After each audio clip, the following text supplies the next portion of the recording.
You're listening to the Cyberwire Network, powered by N2K.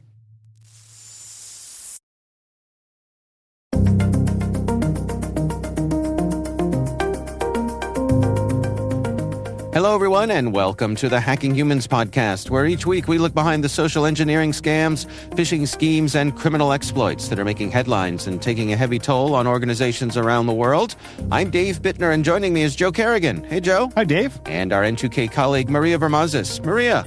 Hi, Dave, and hi, Joe. We've got some good stories to share this week. But first, let's get some follow-up. Joe, what do you got? Well, it's a stupid chicken story. Next. I have some stupid chickens. Oh, is there any other kind? Yeah, that's a good question. Nobody has ever accused a chicken of being smart. That's, Yeah. I bought this coop, and then the coop had a little run on the front of it, and that run does not meet the needs of the chickens. It would be inhumane to keep them in something that small. So I built a new run, but I thought the coop was adequate. Well, about this time last week, I started going outside. I go out every night to check on them, make sure they all got in, the door didn't close, and leave them outside. And they're all just sitting on the roof of the old run that sits inside so that they have something to run around and get away from each other from, right? So they're just sitting there. They're not going inside. So I had to go out there and manually put them all back inside the coop. The upside of this is that it does give me a few minutes to practice Sue's technique.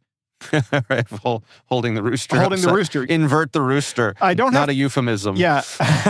I don't have to invert him anymore. I pick him up when he's, at night. And I hold him and tell him he's a good rooster, and I put him in first because I want the hens to follow him, because he's the leader. Sure. Right. So, but he is not going in. And because of that, the rest of the hens are not going in. Now, I think it's because my coop might be too small. Okay. So I'm also working on a ventilation solution, but I think what I'm going to be doing is just getting a new coop. And so it begins. Right. So now I'm in for like another X number of dollars. I mean, I see coops online that you can buy. They're like $1,500. Yeah. I don't know if I want to spend that much money on a coop when I can build a coop for probably $400. Okay. But how crafty do you consider yourself? I built the run with no problem. Okay. I mean, good. Not with no problem, but I mean, I did. You still have all of your fingers. I did, but I did break my ankle while doing it. Oh, that's right. You broke your ankle while doing that? I have this old injury from college. I'd like to tell you it was a football injury or some masculine an old pogo stick accident. Right, it's an old pogo stick accident. What were you doing with that pogo stick? It did involve some heavy metal, and it did involve somebody that was like 6'8" and weighed 500 pounds. The guy was huge. So the mosh pit is what I'm understanding. Yes, the mosh pit that I had in my living room. Very nice. Anyway, that has resulted, that injury has resulted in like a teardrop shape of bone at the end of my tibia that kind of hangs into the natural working of your ankle. Like your ankle can move side to side. Well, if my ankle moves too far side to side, it'll snap this piece of bone off. Now, this piece of bone is useless. Okay, sorry. All it does is hurt. So anywho. Sorry. Yeah, so anyway, I did hurt myself. So now I gotta, God. so I may just wind up buying the thing so I don't have to tell Maria another horrific story. Yeah. Just like, I'm imagining you breaking your ankle, making a chicken run, and I'm thinking you just tried to run on the chicken run. Right. No. Maybe we can oh. take up a collection for you, Joe. It was the most old man of injuries. I did this standing up. Because, Yeah. Not sneezing or getting off the couch a little too just fast. Just standing up. Yeah. It was terrible. Turning your neck just so. Yep. I'm laughing because I've done all of those things, so it's fine. It's fine. Here's what crossed my mind. Or maybe, is it possible, or have you checked, that the chickens don't want to go inside the chicken coop because there's something in there? Oh, yeah, there's nothing in there. Well, you check? I mean, do you stick your head in there? I do. In fact, last night, and for the past 2 nights, there's... Oh, God, there's a Joe in there. There's one chicken that, Dottie is the smart chicken, apparently, because for the last 2 nights when I go out there and open the door, Dottie's inside. Okay. And she's just sitting there in one of the nesting boxes, sleeping. Mm-hmm. And this is nice. I get a little solitude in here. Right. The other ones are not going in.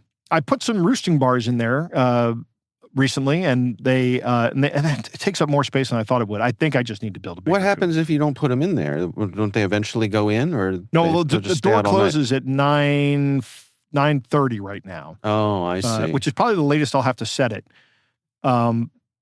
around here, because by that time they should be in the coop, but they're not. I mean, I get my headlamp on because I have those rechargeable LED headlamps, which yeah. are great. And I look out and I see a bunch of eye shine of these little feathered idiots sitting on top of this, perching on top of this thing, looking at me like, feathered "Hey, what's that? idiots. Is that Joe? I wonder if he has treats." Joe, yeah, that's all right. So Well, for the past week and a half, I've been just going out there and putting them back into the coop. Sue, if you're listening, Yeah, I think I just need a bigger coop. I keep the coop clean. I'm seeing if Sue, who is clearly an experienced chicken raiser, chicken farmer. chicken farmer, Maybe, yeah. right? Like perhaps they have a solution to this, much like they had for the rooster. So maybe there's something, just a little bit of wisdom that you need to know how to condition your chickens to automatically go in the coop on their own. I could do that. I could probably also go to some Facebook group, but God, you ever go to the Facebook group and you ask a question, Yeah. and it just spirals out of control almost instantaneously. Yeah. All right. I'll tell you what, let's take a quick break to hear from our sponsors. And when we come back, we will get into our stories.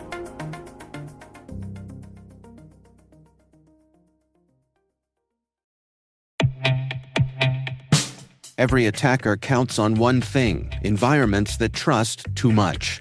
ThreatLocker closes that gap with default deny at execution. Unknown software? Blocked. Trusted apps? Contained with ring fencing. Configurations? Verified with ThreatLocker DAC so you stay secure and compliant. ThreatLocker delivers the visibility and control CISOs need without adding operational pain, making zero trust real for teams of any size. Stop ransomware at its earliest point. Book a demo at threatlocker.com/N2K.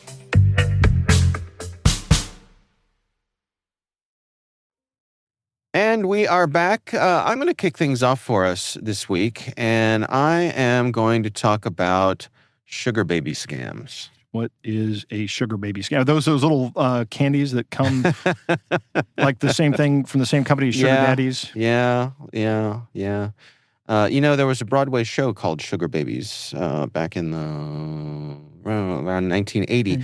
I actually saw makes me it. think- It was Mickey Rooney was starring in it. Wow. Yeah, kind of That's a- a name I haven't heard in a while. Kind of a vaudeville sort of kind of thing. It was fun. My favorite, well, not my favorite, but the thing I remember from the show Sugar Babies was Mickey Rooney told a joke to Ann Miller, who's also in the show. So it's old timey people. He said, Ann, what's the difference between mashed potatoes and pea soup? Sorry, your impression of Mickey Rooney is oddly spot on. That's sorry. I was not expecting that. I didn't know how good that was because I've not really spent a lot of time watching Mickey Rooney. Yeah. I said, what's the difference between mashed potatoes and pea soup? And she says, I don't know, Andy, or Mickey, what is the difference between Not Andy Rooney? Rooney. That would be a very different show. The eyebrow quotient just went sky high. And what's the difference between... she says, I don't know, Mickey, what is the difference between mashed potatoes and pea soup? And he says, anybody can mash potatoes. Gross. Gross but funny. And I'm also going to tell my kid that one tonight. Yeah. She's going to love it. All right, That's pretty good. I'm going to use that one. That is pretty good. yeah, it's a good joke. Quick question, clarifying question. Are sugar babies the same thing as jelly babies? No, sugar babies No. are caramel. You ever seen a sugar daddy? That's like a big caramel candy bar on a We've stick. got so many mixed things here. I don't know how to answer that Yeah, question, okay. to be honest with you. Remember when you were in college and you needed the money? This is not that kind of show. No. I thought we weren't getting into that. All right. Okay, so not jelly babies, because I'm thinking Doctor Who. No, there is a sugar. Okay. So Joe's correct. There is a sugar baby candy that's kind of a chewy caramel thing on a stick, right? It's on one of those awful white paper sticks, I believe. There's also what else am I? Oh, Sugar Glider. That's what I'm thinking. Oh of. yeah, I made the mistake of just Googling this real quick, and I regret everything. Yeah. Okay. That was so dumb. What am I, new to the internet? Right. Okay. Close that tab immediately. I just Wow. closed it. Probably the same tab you just closed. Oh my God. Yeah. Okay. Yep. Okay. I'm just going to take your You word have for to it follow about that the up candy. with candies. And Yeah, very important to I'm add an that idiot. word. So I'm an absolute idiot. Okay, this yep. is from the folks at Panda Security, which is not this is a subgroup of the people who work at the National Zoo. It's in 2025, Americans lost $929 million in relationship and romance fraud. And one of the examples of that are sugar baby scams. So sugar baby scams are a type of romance scam where someone pretends to offer financial support, gifts, or a monthly allowance in exchange for companionship. That's the offer. Of course, the money never comes. oh, So instead, let's walk through this Okay. together. Okay. So let's say, Joe, you're online, going around. Let's make this even better. You're on a dating site. something terrible has happened to my wife. I was going to say something that would never happen. Right. But just bear with me here. Okay. You're on a dating site, Yep. and suddenly you get a message from a beautiful woman half your age. Right. Already I'm suspicious. Right. And she claims to be a wealthy professional who wants a simple arrangement. In exchange for emotional support from you and your good conversation, she is going to send you money. Okay. Wow. I'm in. What could possibly Yeah. go wrong? Right. Here's my Bitcoin address. Yeah. So a lot of times what'll happen is they will send you a DM promising you easy money for conversation or online companionship. And then they'll demonstrate proof of payment. So they'll try to prove that they're real. They'll either send you a check through email or they'll transfer money using like Zelle or Cash App or one of those. And the payment appears real at first, but usually it's sent from either a stolen account or the check is fake. And then the scammer asks you to send part of that money back as a sign of good faith. Right. So this is very similar to the check floating scams. Pretty much exactly the same, Right. just with a little helping of sexual titillation. Right. A sprinkling of romance scams thrown in. Right, exactly. But somehow even more implausible than the previous versions. Right. Then like the fake job offers where you wow. have to go out and buy your own equipment. Right. Right. So for example, this person who's contacted you, Joe, they send you $200 via Zelle, and they say, "Hey, just so that we're good with each other, just send me $50 back using a gift card." Right? Want you to go to the store, buy a $50 gift card. This is just how we can demonstrate that we trust each other. Right. So you go to the store, you get the $50 gift card. Well, I say, hold on, we're going to do this in a couple of days, right? I mean, we're going to do I need to make sure this transaction totally clears before I go buying any gift cards and giving you any money back. So let's just wait a couple of days. Thanks for the $200. I immediately withdraw, close all my bank accounts, and walk away. Okay. I'm kidding. Yeah, I was going to say closing your bank I'm not account. doing that. I mean, the Pope just tried doing that, and Right. he didn't have much luck. Have you? That's right. I missed That's that always story. easy and quick. Yeah. The Pope tried to call his bank and they hung up on him because they figured it was a joke. Yeah. And to be fair, they were doing their job. Like, Right. they can't win, right? Right. Whenever I want to do a Pope impression, I want to put an Italian accent on, but I can't do Yeah. that anymore because the Pope has an American accent. Yeah. Got a Yeah, you can't do Chicago that. I accent. want to log into my bank. You wouldn't do like Father Guido Sarducci. Right, exactly. That's where I Pizza go. Bala. Yeah. Okay. Yeah. We're going to get so many angry I emails. know. I'm sorry. So eventually what happens is the original payment that they sent you, so in this case, the $200 gets flagged as fraud. Right. It gets reversed. So it gets sucked out of the system. So it gets sucked out of your account, Joe. Yep. You're out the $50 gift card money that you sent back. Yep. And That's how it goes. Then there I am, sad that I've lost $50 That's right. and that I don't have $200 That's right. and that this woman really didn't want me for my companionship. That's right. My heart is Right. broken. Yes. So it's insult and injury. Yes. Yeah. But to quote a great philosopher of our time, Joe, your heart will go on. That's right. So they have some tips here You to. didn't get the reference. Nope. I did. That's the Titanic theme. Yeah. Oh, Yeah. there we go. I'm just Okay, you did picturing get you the and Lisa at the bow of the Titanic. Except it's your arms that are spread wide, Joe. And She The is, silence was going. Yeah. she is not picking my fat butt up. That's just not happening.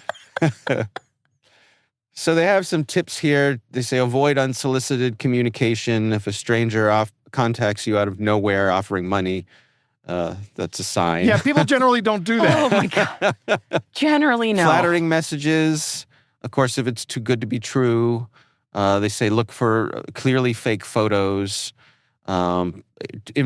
Requests for personal information, particularly if they ask for things like banking details or ID photos or passwords. Yes. Trying to Hey. get you onto a different site. We Hey, do always you talk trust about me? that one. What's the password to your bank account? Right. Yeah, I mean, we would laugh and walk away in real Right. life if this was face to face. But when you're in that tunnel vision, when you're online, Yeah, especially when They- you're getting it- hit with a romance scam. These things become very Yeah. difficult to think your way out of. yeah, the blinders are really strong. Mhm. It's quite amazing how that works. Yeah. So again, I think the bottom line here is we'll have a link to this story in the show notes, and I think this is one of those good ones to send around to your friends and family, particularly perhaps the older folks in your life who would be more likely targeted by something like this. So send it around, ask people to read it, and hopefully you'll help inoculate them against this particular scam. Yeah, this reminds me of something I saw on TV back in the 80s. It was I can't remember what the context was, but there was a reporter, man on the street reporter with a cameraman watching him. He goes, I'm just going to try to give away $20 right now. He just starts asking people, hey, can I give you this $20 bill? And like universally, everybody's like, no, get away from me. Right. Yeah. That's like when you're walking through the mall and the people with the carts say, hey, can I ask you a question? I'm like, no. No, No, you may You not. may not. Yeah. you can take 2 steps back and be silent. Thank you.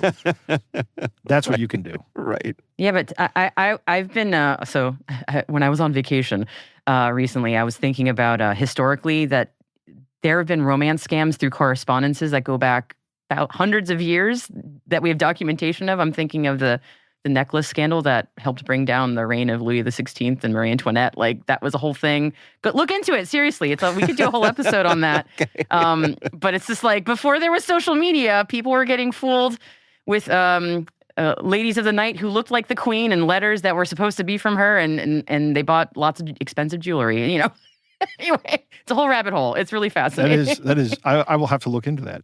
You will be amazed at the parallels to how the scams still work today with this one. It's actually like just put it back in time. A romance scam. It's amazing how much things really haven't changed. No, everybody still just wants to be loved. Yep. Yeah. All right. Well, like I said, we'll have a link to that story in the show notes. Maria, what do you got for us this week? Okay, so I'm not getting into Marie Antoinette and Louis XVI today. Aw. Some other episode. Aw. Other episode. Happy to get into We'll it look some other forward to time. that. That story has a Yeah. happy ending, right? Depends on who you are. I mean, France seems to be doing okay now. Yeah. So yeah, I would say inevitably yes. So my story is actually about not France, but a place that is often confused for France, and that place would be Detroit. Oh, right, sure.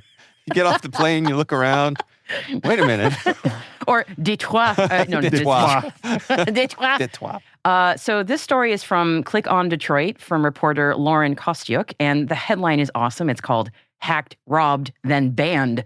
Canton Township Business Owners Meta AI Nightmare. Now, Dun, dun, dun. now, of course, it's Meta, and we love to pile on Meta and blah, blah, blah. But the hook for this story that I was especially drawn in by was that this is actually about a small business owner. And Joe, as we've established, I found you on Facebook. Yeah.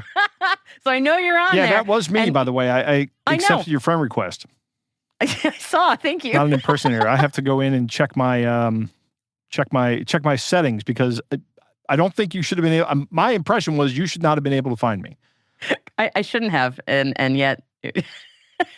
Anyway, you and I know, and Dave, you're on Facebook too. A lot of small business owners, their entire business is done through Facebook, especially town and village and small city Facebook groups and such. So if you've built your business and you're networking through Facebook and something happens to your Facebook account, that is a catastrophic event. So that's sort of what this story hinges on, is a little wrinkle on an account takeover that is actually, again, really, really awful if you're a small business owner. So the hero of our story is a gentleman named Jason Kielman, who has spent 26 years dispensing hearing aids, and he runs a mobile practice in Michigan where he visits patients in their homes, and he recently turned to Facebook ads to grow his business. This is not unusual. A lot of small business owners do stuff like this. And he says that his Facebook business account was recently hacked twice in 4 days. The attackers logged in from different states. They stole nearly $1,000 in ad funding from his account. And then they triggered a permanent ban of his Facebook business account. So after Jason reported the fraudulent charges and suddenly lost access to his account, he went through the only means he had to try and appeal this permanent ban that for some reason had hit his account, which would be Meta's or Facebook's AI chatbot. There's no human being. There's no phone number he can call. There's no way he can talk to a person. Talk about, this is a new level of nightmare for screaming into the void. Oh, sure. Yeah. No, it is. The only thing you have to do is talk to our AI thing, which is probably just set to say no, no, no. Yeah, it's just a big wall and you're going to scream at it. Exactly that. And he was told okay, I can help you. I'm a very friendly AI chatbot. To get your account back, you just need to finish our ID verification process, where you probably upload a selfie of yourself, like a video selfie, and then your government ID, and they verify that you are who you say you are. He goes through that process, and pretty much instantly, the judgment comes down through Meta's AI moderation system that says, we are never going to give you your Facebook business account back. And also, you've been accused of child sexual exploitation violations. So that is why you are perma-banned. Right. And that ban is now associated with your actual government ID. And your business. Yeah, this Correct. Sounds like a lawsuit waiting to happen. Yeah. So he's, as you might understand, obviously he didn't do what he's been accused of, just to be clear. Yeah, sure. And he's understandably, this is an existential crisis for him and his business. So he pays out of pocket, in addition to the money he's already lost from the attackers, for this thing called Meta Verified, which is that $15 check you can get that you see some people have, to try and actually get a human being to review all this. So again, let's just pause and say the only way to get a human being maybe is to pay for it. That really does not sit right with me at all.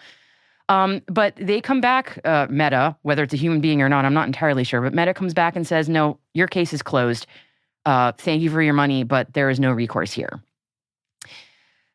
So there is thankfully a happier ending to this. I'll get to this. Okay, good. But I don't want to just say like that's the end of the story. There is actually an epilogue to this. But in the meantime, the thing about this story that also made me really just gave me some pause was the idea that after the attackers kind of got what they wanted out of him, which was the money that they stole, they essentially salted the earth behind them by, apparently they actually had legitimately uploaded CSAM using his account to trigger that ban. Yes. It was done on purpose so he would not be able to recover his account. So they know, the attackers know that AI moderation is being used on Meta accounts far and wide. Right. So if they upload legitimate CSAM, which is horrendous, right, obviously it's going to trigger the automated moderation systems, and there's no way anyone's going to be able to get their account back. So it's literally salting the earth, burn it down behind you, just awful. So in this case, Jason says, he had reputation damage, which was way worse than the $1,000 that he was out. His business depends on Facebook advertising. Because again, small town America especially, what other recourse do people have? What, your local newspaper? Where are you going to have Right. Where are you going to advertise? It's Facebook. That permanent moderation label does carry a serious stigma. People are just going to, I don't know what that looks like, but there's a stigma there. And again, he can't really get through to a human being to get eyes on this, or at least not through any normal means that anyone could do. There was no phone number for him to call. There's no person that he could easily reach. And the appeals process basically just said, no, you're awful for doing CSAM. We don't want you back. So thankfully, thanks to local news, in his case, putting a highlight on this, the happier ending for Jason is he was able to get a lot of his money back through his bank.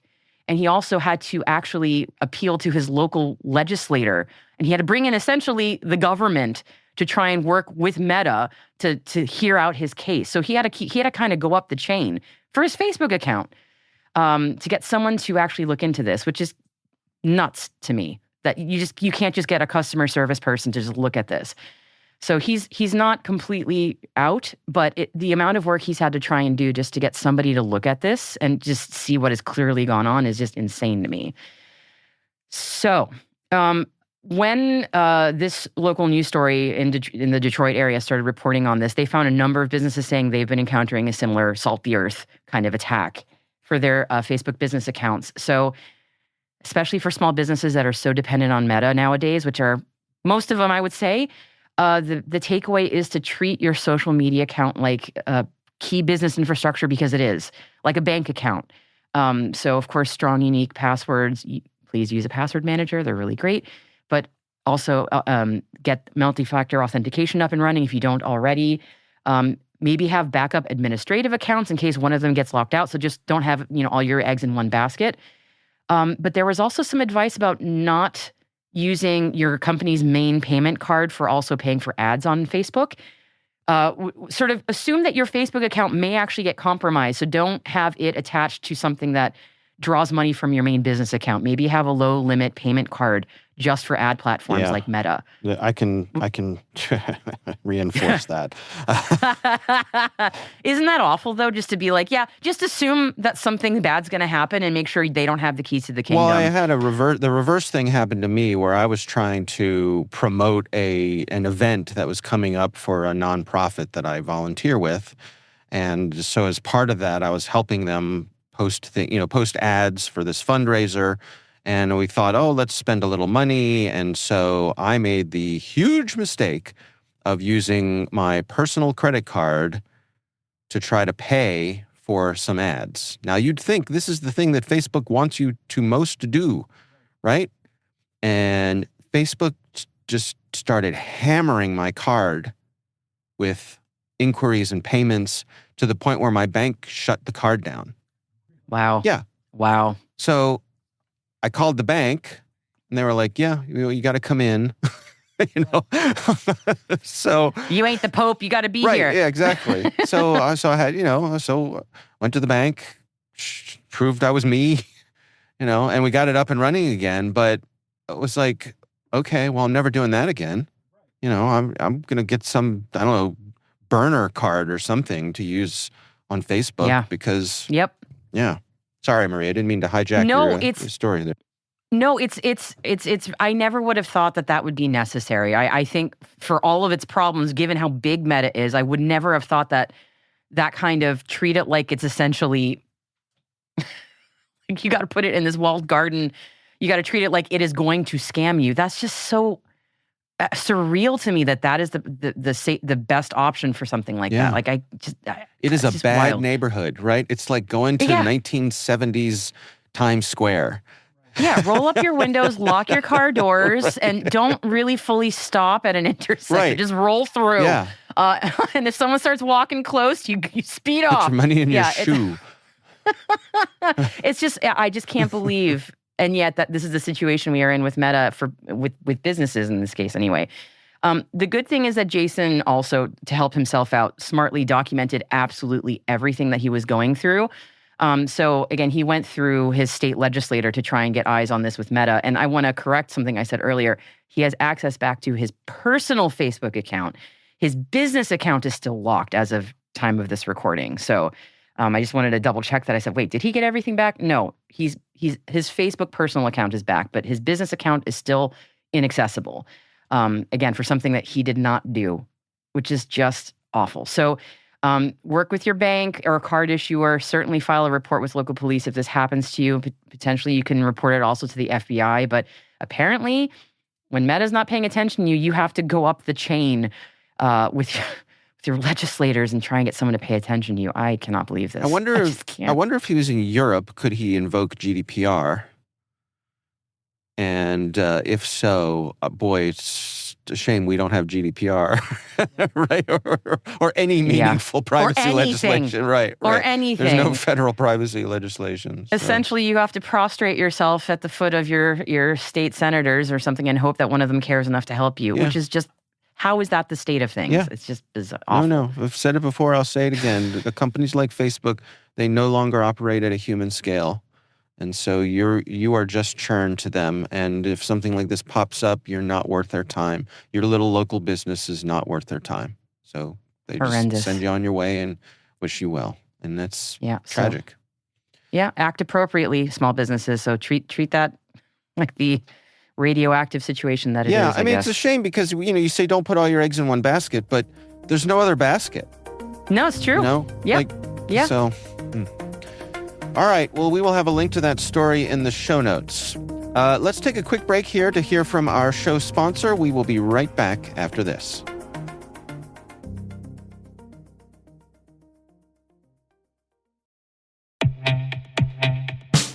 Most environments trust far more than they should, and attackers know it. ThreatLocker solves that by enforcing default deny at the point of execution. With ThreatLocker Allow listing, you stop unknown executables cold. With ring fencing, you control how trusted applications behave. And with ThreatLocker DAC, Defense Against Configurations, you get real assurance that your environment is free of misconfigurations and clear visibility into whether you meet compliance standards. ThreatLocker is the simplest way to enforce zero-trust principles without the operational pain. It's powerful protection that gives CISOs real visibility, real control, and real peace of mind. ThreatLocker makes zero trust attainable even for small security teams.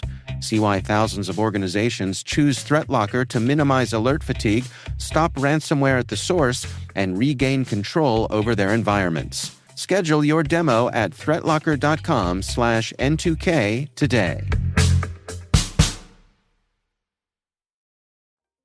And we are back. Joe, you're up. What do you got for us this week? Dave, my story comes from Regina Mobley at WAVY, which is in Newport News, Virginia. The Wave. Wavy. Wavy. Yes. Wavy. It definitely sounds like a beachy radio station. Yeah, like one of the ones you listen to in Ocean City when you're down there. Exactly. You're tuned to 107 The Wave. Right. And there's a sound effect. Yeah. Yep. All right. Well, this is not a happy story. Oh, good. I was going to say, I'm on the beach right now flying a kite. Right. All right. No? Okay. I'm not there anymore. They talk about this woman named Christine. I'm just going to refer to her as Christine. Her full name is in the article. But she has a growing family, 4 dogs, 3 kids, and a fiance. And they're looking for a new house. So she goes on to Facebook Marketplace, which is a mistake because it's all essentially scams on there. Well, that's not true. I buy things on Facebook Marketplace from time to time, but I always do cash in person. Right? Yeah, it people selling, like I was looking for a bench earlier today. I mean, I don't think those are scams on Facebook, but you know, I'll find out when I show up. Yeah. But when you put something on Facebook, even if it's free, you get a whole mess of just crap, and it's just a terrible experience all around. Anyway, this person identified themselves as a landlord, this guy, Steve Arthur Jr., and that is probably a compromised account. So this is probably not the real guy's name. The initial connection was a red flag because Christine said the very first time he calls, he FaceTimes. And she didn't answer because she thought it was weird. But Arthur then says, hey, this is a rent-to-own property, right? Which is, I don't know, that already sounds kind of scammy to me. I mean, even when people are doing rent-to-own, I mean, have you ever heard of that where it ends up with the person owning the house? No, I mean, mostly what happens is you have a rental with an option to buy. Right. Yeah. And sometimes they say they're going to take some of the money and put it into escrow for a down payment. Correct. Yeah. Correct. I've never seen that. But not in this market. Right. Yeah, I haven't. Yeah. That always to me was told like, hey, that's not really real. Yeah. I mean, I would love to know if that actually has ever happened, but I've never heard of that being a real thing. It has. See, my father was a career realtor, and so I do remember that being a real thing. But I'm also could very well be remembering back to the 1980s. Yes. When interest rates were at 18%, so people were doing whatever they could do. So Yep. yeah. Yep. So I think you're both right. So Arthur says, this is a rent-to-own property, and to secure the deal, I need the first month's rent, which is approximately $1,350, and I need a security deposit of also $1,350. So the family wires Arthur $1,400 and gets to work on getting the rest of the money together. And then Arthur says, you guys are cleared to move in. And they say, great, how do we get into the house? And Arthur says, I hereby give you permission to break the lockbox and take the key out of the house. Out of that to open the house up. Go ahead and move in. I'm going to send you a free crowbar. Right. Yeah. Just throw that rock through the window. Yeah. Don't worry about it. So Like the fiance goes, we're not doing that, right? So then the legitimate property management company, Atlantic Coast Realty, sends her an email with the code on it to open the lockbox. And we're going to get to how that happened here in a minute. So they go and they open the lockbox and they actually move into the house. And the next morning when they wake up, they wake up to people knocking on the door and they're like, you can't, what are you doing? And they're like, the owner told us we could move in. This is a rent-to-own property. And they're like, no, did you sign a lease? You can't be here. You have to go. So they are now homeless. They had to get a U-Haul to get all their stuff out of the other place. It's still in there. They're living in a shed, reportedly living in a shed, which is horrific. But Atlantic Coast Realty said, responded to this news article, and this is their statement. I'll just read it, and that's going to go swimmingly, I'm sure. We are deeply saddened by the perspective that a prospective tenant appears to have been the victim of an online rental scam involving unauthorized third parties. The individual scheduled a property viewing through the Tenant Tuner platform at our property, and it has the address. As part of the showing process, prospective tenants are provided written instructions warning them not to send money to third parties and advising them to independently verify any payment request before transmitting funds. Unfortunately, it appears a bad actor manipulated the prospective tenant into sending the payments via Bitcoin and Cash App to unauthorized individuals unrelated to our office. They also go on to say, we never take Bitcoin or Cash App, and we fully sympathize with the victims here. So this is what happened. This guy, after they said, no, we're not breaking the lockbox open and moving in, that's ridiculous. This guy goes, oh, okay, let me see if I can find a workaround. And he just calls the rental company, and says, hey, I want to go in and look at the house. Can you send me a code or send a code to me? And then gives them Christine's email address. So Christine gets the email address from the property management company and gets instructions on how to open the lockbox. So here's my question on this. Why go through all that trouble once you have the money? Once you have the money, why do you go through the trouble of telling people, yeah, sure, break the lockbox? Or why not just ghost them at that point? Because crime is fun. Well, I mean, but what is the gain here maybe on this? Time. Yeah. The only thing I think of is time. That let's say they moved in and it was a week before anybody noticed. Right. Right. Which is plausible. Yes. That buys the bad guy time to get the money out. Yeah, time to whatever. Get out of Dodge, launder it, whatever. Cover their plus tracks. If they get arrested for breaking into a place, they're not going to be able to go after him if they're in jail. Right. Yeah. So I don't think this guy is probably local. He's probably international because he just compromised a Facebook account, looked around a geographical area, found some ways to exploit something, put it all together, because everything you need to do this scam is on the internet. And then had this family wire him or send him, including some in Bitcoin. They're never getting that back.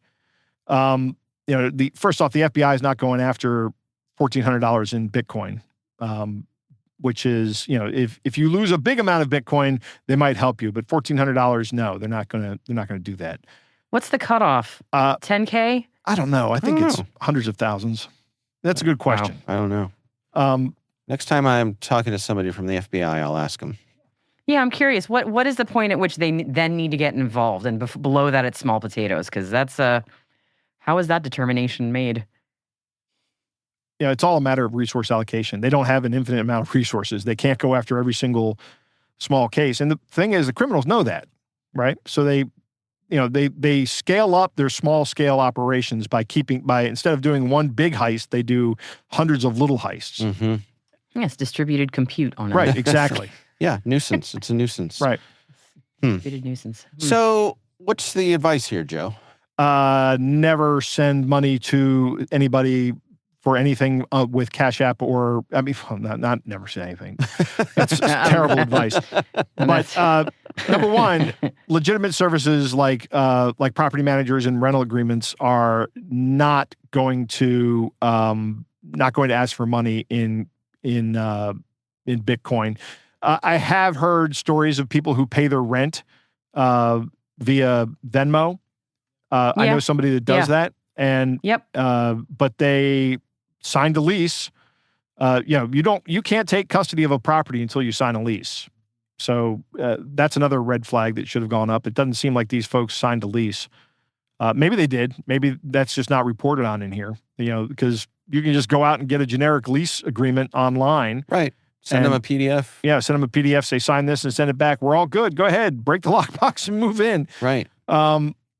So, if he or she is the landlord and they don't walk up with a key and open the door for you and show you around, I don't know. I wouldn't. Right. No, that's a really good point. I recognize there are times you can't, but you need to have someone actually walk you around in it as much as possible. Right. Right.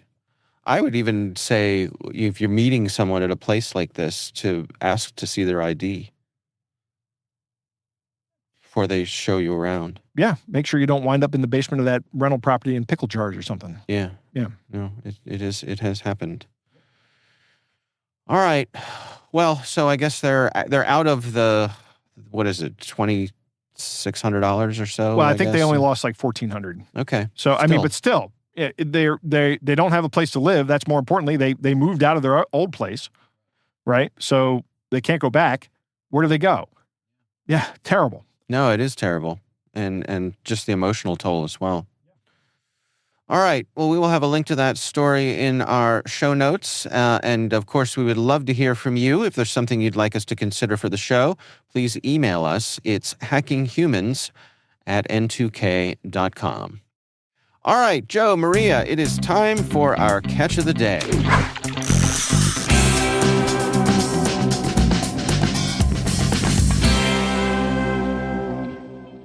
Dave, our catch of the day comes from one of our favorites, the Scambait subreddit, r/Scambait. Oh, yeah. I see this one involves a Bostonian. Can I please be the Bostonian? Yes, you may. I was counting on it. Yeah. All right. So let me drop my ass. I will be the I'll be the scammer, and Maria, you can be the not so hapless victim. And it starts out like this.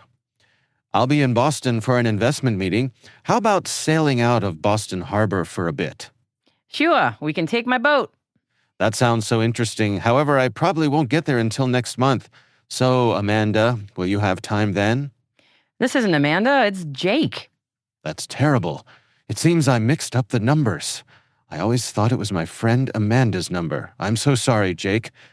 It sounds like you sail quite often. Do you mainly go out to sea for fishing or just to relax? Mostly just to relax. It's an 80-foot boat.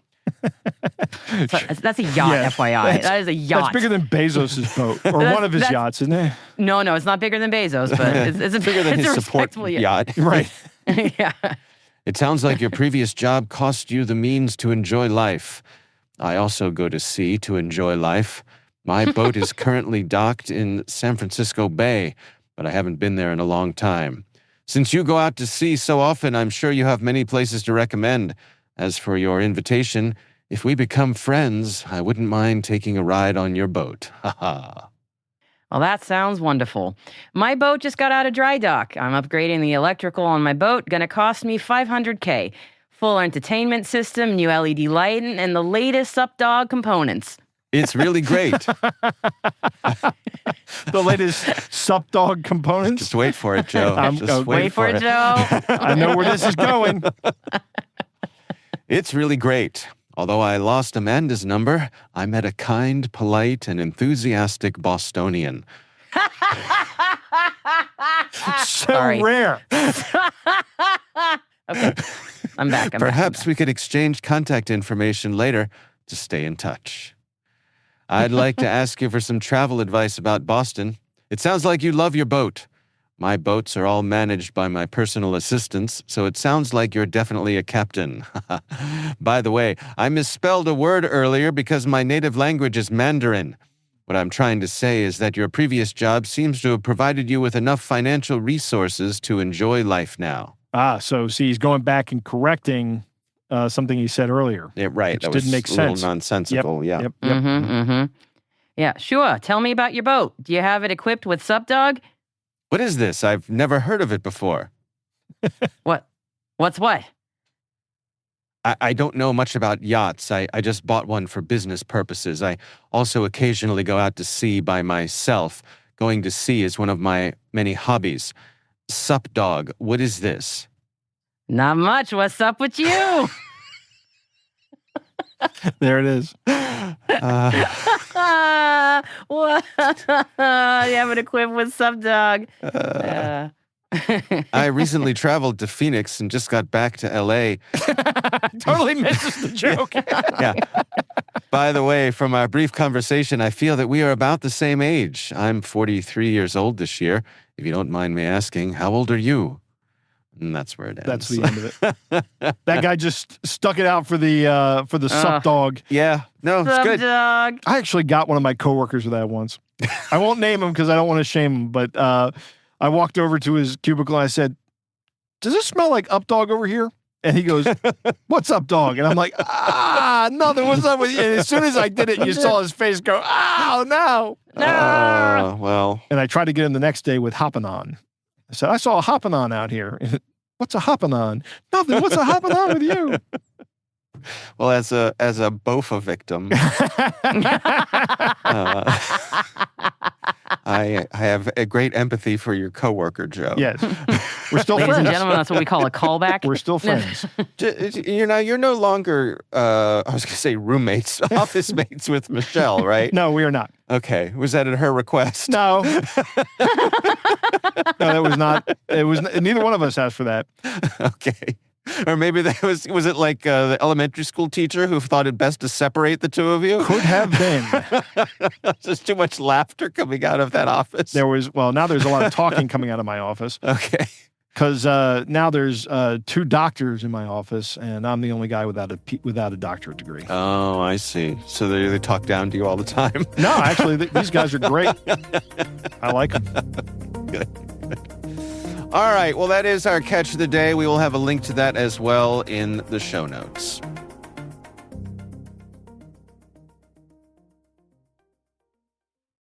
Most environments trust too much, and attackers know it. ThreatLocker enforces default deny at execution, blocks unknown apps, and limits what trusted apps can do. Stop ransomware at the source.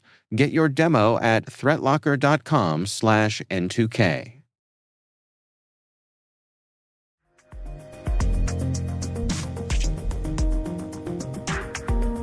And that is Hacking Humans, brought to you by N2K Cyberwire.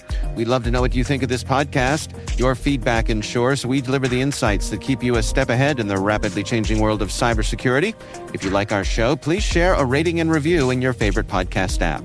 Please also fill out the survey in the show notes or send an email to hackinghumans@n2k.com. This episode is produced by Liz Stokes.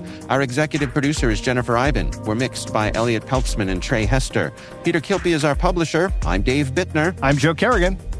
And I'm Maria Supdog Vermontes. You do Sup Dog, but you wouldn't do Bofa with me. I draw the line at Bofa. Okay. Well, you're both of my friends. Hey!